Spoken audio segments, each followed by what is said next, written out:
Je suis inflexible. Inflexible? Mais de quoi tu parles? Je parle de l'ANI, l'accord national interprofessionnel.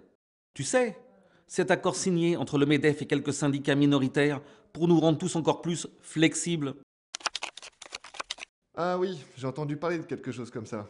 Mais ils ont dit que c'était du gagnant-gagnant entre les patrons et les salariés. Qu'est-ce qui te chiffonne avec cet accord? Ce qui me chiffonne, c'est que cet accord, il est gagnant-gagnant pour le MEDEF et seulement pour le MEDEF. Et le pire, c'est que le gouvernement, sous la pression des patrons, s'apprête à graver tout cela dans le marbre de la loi, sans en changer une ligne. C'est une immense arnaque.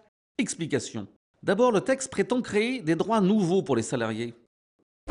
Ainsi, l'accord prévoit la généralisation de la complémentaire santé. Ça sonne bien. Mais dans les faits, le panier de soins remboursé est réduit au strict minimum. Au final, ce sont surtout les assurances privées qui se frottent les mains.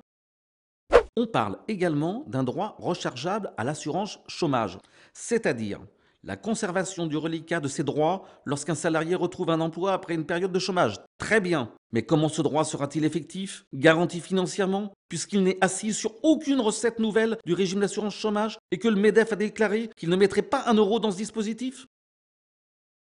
Sans argent, ça frappe shit. On parle aussi de taxer les emplois courts, les CDD. Mais au final, seuls les CDD de 3 mois et moins signés dans le cadre d'un accroissement temporaire d'activité sont concernés. Autant dire peanuts.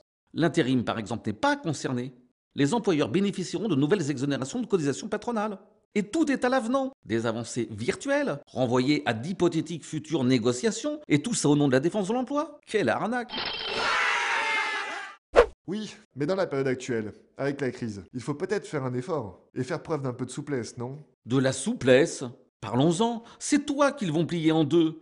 Par exemple, lorsqu'on signera un accord dit de maintien dans l'emploi dans ton entreprise, si tu refuses de voir ton salaire baisser ou de travailler 40 heures payées 35, tu seras licencié pour raison personnelle. Même chose si ton patron te demande d'aller bosser à l'autre bout de la France ou change tes horaires de boulot. Évidemment, ça maximisera les bénéfices des uns et ça ne sauvera aucun emploi. Souviens-toi par exemple des salariés de Continental qui avaient accepté de baisser leur salaire pour sauver leur usine et qui au final se sont retrouvés à la rue 2 ans plus tard. Et ce n'est pas tout. L'accord prévoit également d'accélérer les procédures de licenciement économique. Parce que c'est bien beau de pouvoir foutre tout le monde dehors, encore faut-il que ça puisse se faire sans tracasserie inutile pour les patrons. Par exemple, on disposera de moins de temps pour examiner le bien fondé d'un plan social, pour monter un dossier de reprise par les salariés, comme avec les Fralib.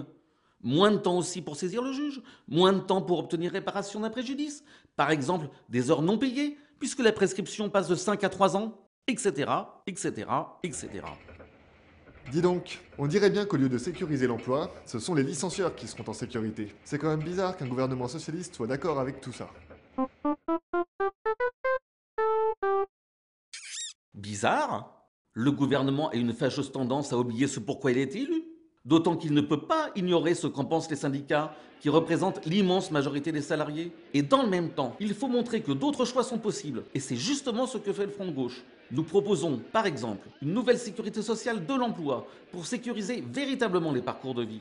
Nous portons également une proposition de loi contre les licenciements boursiers, qui ne demande qu'à être votée. Et bien d'autres projets très concrets, comme par exemple plus de droits aux salariés dans l'entreprise, puisque ce sont eux les mieux placés pour savoir ce qui est bon pour elles.